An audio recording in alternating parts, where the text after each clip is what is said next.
Hola, ¿qué tal? Bienvenidas y bienvenidos a una nueva edición de nuestros temas del día aquí en la pantalla de Telesur. Les saluda a Luis de Jesús y de inmediato les invito a revisar nuestra pregunta del día.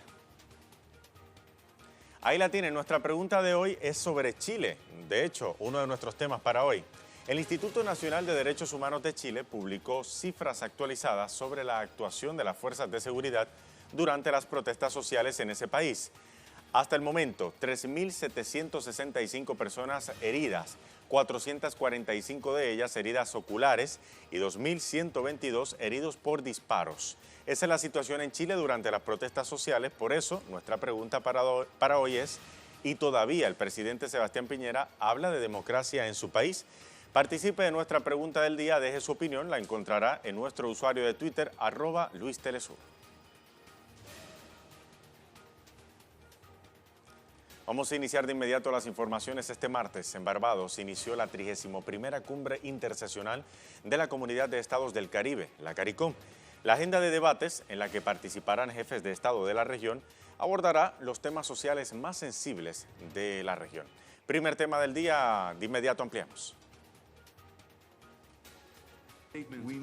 La discusión que tendremos aquí y el ejemplo de Canadá en el cambio climático es necesaria para la comunidad del Caribe. Buscamos también restablecer el acceso del comercio a Canadá para alcanzar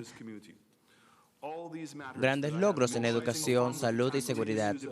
Movilizar fondos para mitigar los impactos del cambio climático es importante para la comunidad. Todos estos temas que he mencionado junto con el debate sobre el mercado único común del CARICOM son unos temas esenciales de esta reunión y espero que podamos llegar a algunas decisiones para demostrar a la gente de la nación nuestra determinación para hacer el proceso de integración aún más fuerte. La amplia agenda de la CARICOM busca fomentar los vínculos y la cooperación entre los estados de la región. Temas como las medidas preventivas ante el brote del coronavirus, el COVID-19, la implementación de las disposiciones del mercado regional y la transformación digital están sobre la mesa en ese encuentro. Hasta mañana miércoles, los jefes de gobierno establecerán los esfuerzos para asegurar el progreso de la región y sostendrán encuentros con representantes del sector privado, laboral y organizaciones sociales.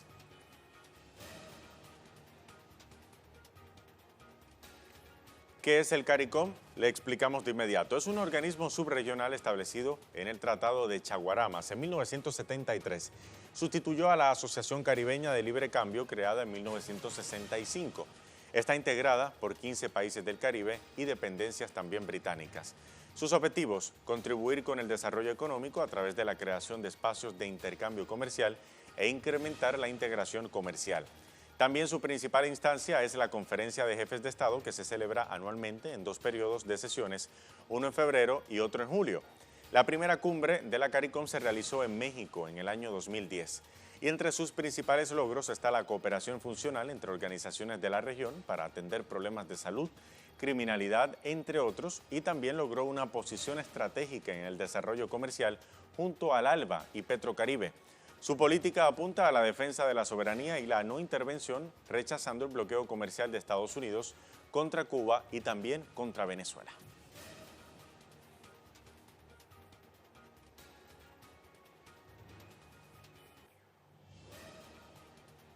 Mientras tanto, la primera ministra de Barbados, Maya Mottley, asumió la presidencia del CARICOM 2020 y llamó a fortalecer la unidad regional. Mottley aseveró que la unidad debe prevalecer por encima de las diferencias ideológicas políticas y también indicó que otro punto en la agenda es atender las relaciones con África y el mercado único.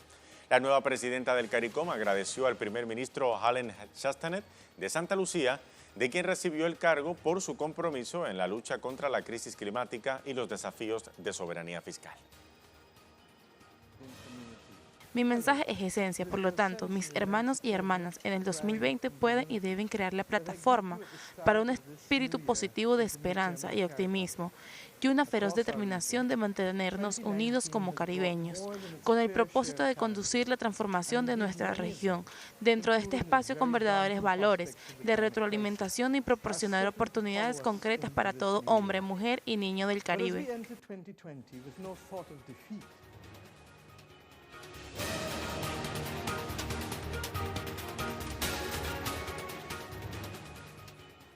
Bien, momento de repasar nuestra pregunta del día, tiene que ver con Chile. El Instituto Nacional de Derechos Humanos de ese país publicó cifras actualizadas sobre la actuación de las fuerzas de seguridad durante las protestas sociales. Ya son 3.765 personas heridas, 445 de ellas con heridas oculares y 2.122 heridos por disparos. Y todavía el presidente Sebastián Piñera habla de democracia en su país. Esa es nuestra pregunta del día. Participe de ella, la encontrará en nuestro usuario de Twitter, @LuisTelesur.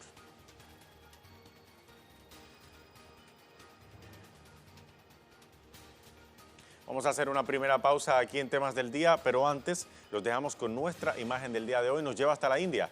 Devotos musulmanes durante las oraciones, debo decir, especiales que conmemoran el aniversario de la muerte de Abu Bakr Siddiq, el primer califa del Islam, en el santuario de Hazrat Bal, a las afueras de la localidad de Srinagar. Con esta imagen hacemos una pausa.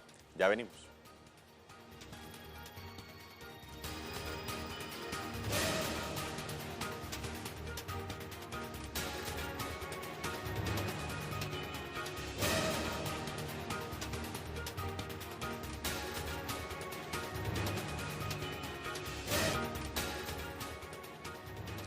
Y ya estamos de vuelta en nuestra edición de hoy de Temas del Día. El Instituto Nacional de Derechos Humanos de Chile ofreció este martes cifras actualizadas sobre la actuación de las fuerzas de seguridad durante las protestas sociales que iniciaron en octubre del año pasado 2019 contra las políticas implementadas neoliberales del gobierno de Sebastián Piñera. Este es nuestro segundo tema del día. En este sentido, las cifras que manejamos hasta el 18 de febrero del presente año son las siguientes. En relación a las personas heridas y visitadas en centros de salud, este número asciende a 3.765.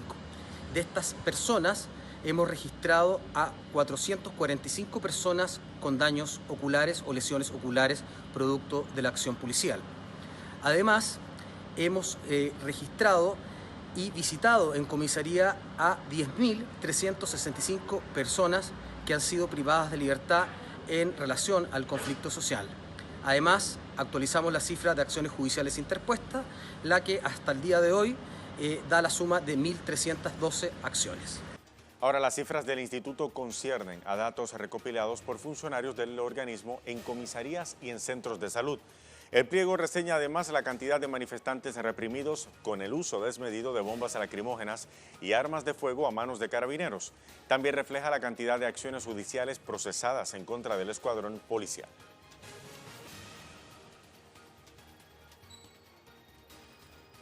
Hay que decir las cosas en su justo contexto. Las cifras dan cuenta de la brutal represión de las fuerzas de carabineros contra las manifestaciones. Por ejemplo, 1.122 personas fueron víctimas de disparos, 1.835 denuncias se hicieron por violación a derechos humanos, 1.631 manifestantes han sido víctimas de querella y 271 manifestantes resultaron heridos por bombas lacrimógenas.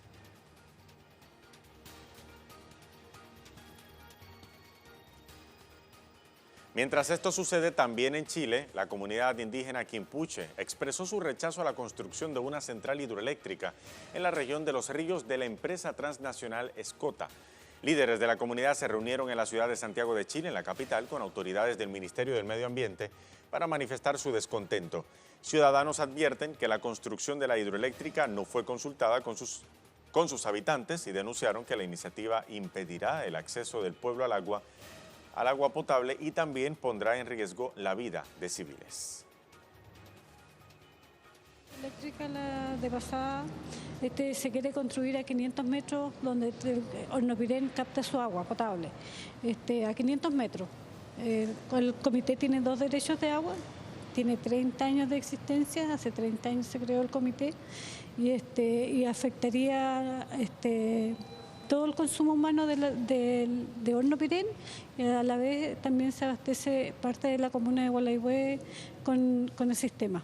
Y ya se elevó por la autoridad sanitaria un documento donde claramente ellos fueron a fiscalizar y dijeron que sí coloca en riesgo este proyecto al Comité de Agua y a su continuidad, su calidad y para nuestras futuras generaciones. Ese proyecto incurre en muchas irregularidades, tanto técnicas, jurídicas, como... O sea, jurídicas no tanto, porque todo este proyecto está bajo de la ley, así las leyes están hechas para que se puedan hacer esto y la ciudadanía no tenga ni voz ni voto, por así decirlo. Acá, por ejemplo, nos encontramos con la señora Irma, que es la presidenta de la Junta de Vecinos del sector de Chaquegua, donde se quiere emplazar el proyecto, ni siquiera se le preguntó a ella. Está la presidenta del Agua Potable Rural también, que, por ejemplo, que el Comité de Agua Potable Rural saca agua o tiene su captación de agua potable 500 metros más abajo, donde se quiere hacer una represa, una boca toma para este proyecto energético que no necesitamos y que no se justifica para nada.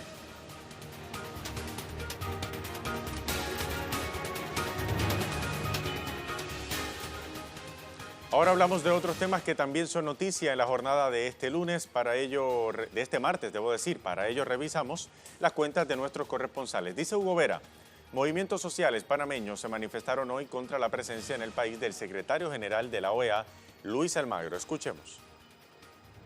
Hoy miembros de movimientos sociales panameños se manifestaron frente a la Cámara de Comercio, donde el secretario general de la OEA, Luis Almagro, se aproximó para recibir un premio que iban a entregar el grupo de empresarios panameños, supuestamente por ser promotor de la democracia en América Latina, un premio que estos movimientos sociales rechazaron debido a que Almagro ha sido catalogado por ellos como un promotor de golpes de Estado en América Latina, una persona que se opone totalmente a la democracia y a procesos democráticos en el continente. Y también han señalado que Almagro ha sido una de las personas encargadas de ocultar, ha sido cómplice de violaciones a derechos humanos en Bolivia, donde se dio un golpe de Estado contra el presidente Evo Morales. Ha sido también cómplice de ocultar las violaciones a derechos humanos que han ocurrido en Chile en los últimos meses, así como también ha sido cómplice de tratar de dar un golpe de Estado en Venezuela. Sin embargo, por eso se manifestaron el día de hoy frente a esa Cámara de Comercio y reiteraron que el señor Almagro no es bienvenido aquí en Panamá, donde los pueblos se mantienen en lucha contra la presencia de los Estados Unidos, pero también en defensa de los procesos en América Latina. Tenemos información también desde Ecuador. Denise Herrera nos informa que el gobierno de Lenín Moreno califica de positiva la visita de Estados Unidos, mientras expertos en seguridad alertan que la soberanía del país está en peligro. El gobierno de Ecuador ha calificado como positiva la visita que realizaron recientemente diferentes autoridades, entre ellas del presidente de Ecuador, Lenín Moreno, a Estados Unidos. En ese sentido, el primer mandatario ha dicho que se abordaron temas relacionados con seguridad, empleo, comercio, lucha contra el narcotráfico y lucha contra la corrupción, donde la ministra de Gobierno ha agregado que uno de los temas centrales y estratégicos del gobierno es impulsar los temas de cooperación relacionados con la seguridad. En ese sentido, la ministra María Paula Romo ha dicho que Ecuador alcanzará acuerdos de cooperación en temas de tecnología e intercambio de información, donde ha agregado que se sumará la capacitación a policías ecuatorianos, inclusive anunció que ya se habrían graduado los primeros policías ecuatorianos bajo la comandancia del gobierno de Estados Unidos. En ese sentido, también se ha mostrado el interés del gobierno de Ecuador en crear un centro de investigación criminal, algo que ha alertado a los expertos de seguridad. Han dicho que este avance de la política estadounidense en la política local, además en el territorio local, pone en riesgo la soberanía del Ecuador. En ese sentido también se sumó el tema de comercio. El ministro de Finanzas agregó que por parte de las autoridades ecuatorianas ha solicitado un incremento en el desembolso que realizará próximamente el Banco Mundial. En ese contexto y en ese sentido, varios son los cuestionamientos a esta visita. Por un lado, se ha dicho que Lenín Moreno no responde a los intereses de Ecuador, sino que estaría respondiendo a los intereses estadounidenses. Asimismo, se ha dicho que diferentes sectores sociales han negado esta visita, ya que mientras el gobierno de Lenín Moreno intenta vender un país sin problemas, por otro lado vemos que se continúa denunciando no solo vulneración a los derechos humanos, sino también que continúa la persecución contra líderes sociales y políticos del país. Tenemos información ahora también desde China en la cuenta de nuestra corresponsal Iramsi Peraza desde Beijing. Actualización sobre el brote de coronavirus. 1.870 muertes en China, 3 en el exterior. 72.528 casos de contagio en China, 800 en el exterior. Además, 12.552 pacientes se han recuperado del coronavirus, mientras nuevos casos de contagio fuera de la provincia de Hubei descienden por 14 días consecutivos. En otro trino, Iramsi Peraza nos informa también que millones de estudiantes chinos reciben clases en línea. El inicio del semestre escolar continúa pospuesto debido al brote de coronavirus. Ahora información también desde España. Sergio Rodrigo. Trabajadores del campo piden a las administraciones públicas españolas soluciones ante los precios indignos y los aranceles de Estados Unidos que afectan a las zonas rurales.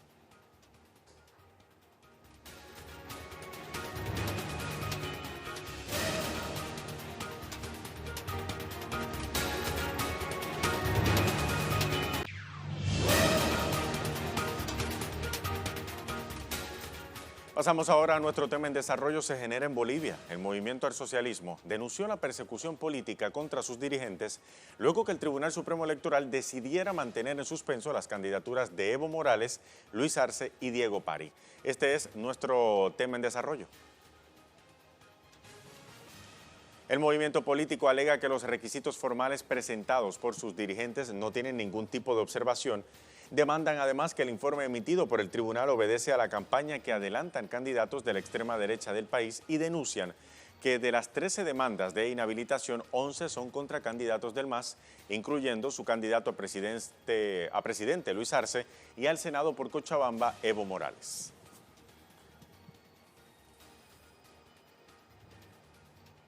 Ante esta situación, el MAS emitió un comunicado en rechazo a la resolución presentada por el Tribunal Supremo Electoral.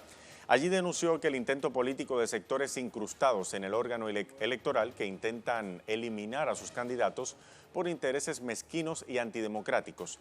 Frente a esa situación se declararon en emergencia permanente.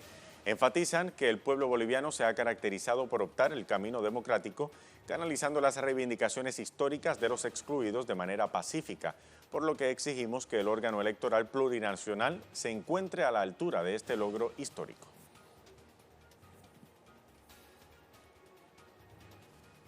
Para ampliar ahora la información, vamos entonces hasta Bolivia con nuestro corresponsal Freddy Morales, que nos envía el siguiente reporte. Adelante, Freddy. El movimiento al socialismo se declaró en emergencia al anunciar un evidente afán de los sectores de la derecha que controlan el gobierno y otras instituciones de anular a sus principales candidatos para las elecciones del 3 de mayo, incluyendo a su candidato a la presidencia Luis Arce, además del candidato a senador Evo Morales. Según un informe oficial del Tribunal Supremo Electoral, tiene una lista de 13 candidatos demandados para inhabilitación. De esos 13, 11 son del movimiento al socialismo. Y el presidente del tribunal, Salvador Romero, anunció que a la brevedad definirá la suerte de esos 13 candidatos con demanda de inhabilitación. Sin embargo, hoy se sumó un nuevo elemento al panorama electoral. Se trata de la virtual evidencia de que el Tribunal Electoral y los sectores de la derecha que han presentado demandas de inhabilitación están violando el calendario y la ley electoral. Resulta que el calendario electoral, en base a lo que dispone la ley, dice que las demandas de inhabilitación se reciben entre el 24 de febrero y el 18 de abril. Sin embargo, como ya quedó dicho en este reporte, el propio presidente del Tribunal Electoral ha informado que tiene a 13 candidatos con demanda de inhabilitación y que las resolverá cuanto antes. En otras palabras, según el calendario electoral, no debía siquiera haber recibido demandas de inhabilitación y mucho menos anunciar que las resolverá en breve. Ese era el reporte de Freddy Morales y esa era la delicada situación que se vive en Bolivia luego del golpe de Estado contra el presidente Evo Morales el año pasado. Vamos a pasar ahora a nuestra pregunta del día.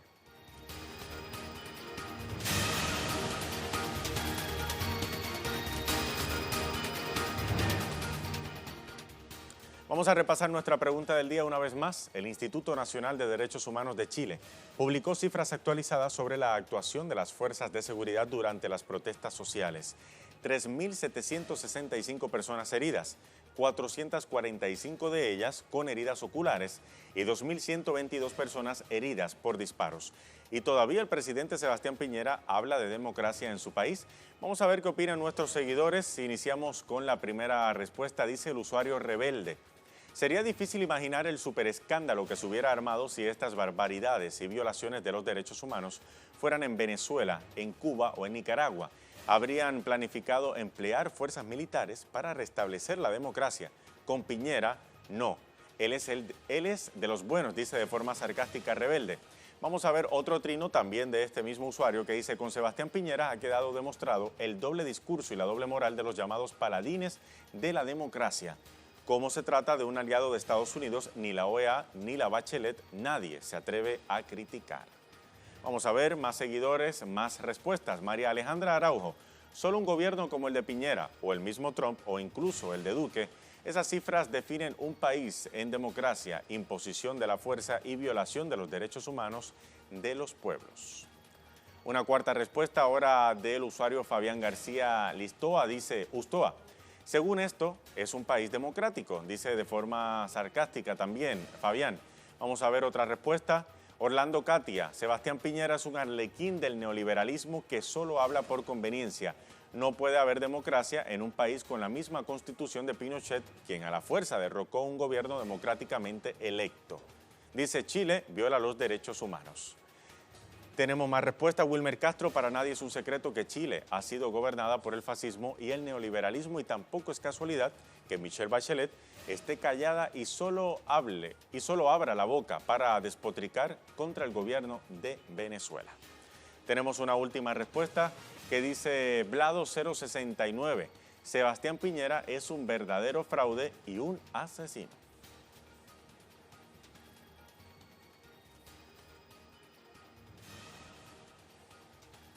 Ahí estaban todas esas respuestas a nuestra pregunta del día de hoy. Momento de despedir, pero antes los dejamos con nuestro video web del día, producciones audiovisuales que usted puede conseguir compiladas en la cuenta de Facebook de Telesur. Hoy le mostramos la situación en Libia a casi 10 años de conflicto interno que ha sido impuesto por el gobierno de Estados Unidos y sus países aliados. Hasta la próxima.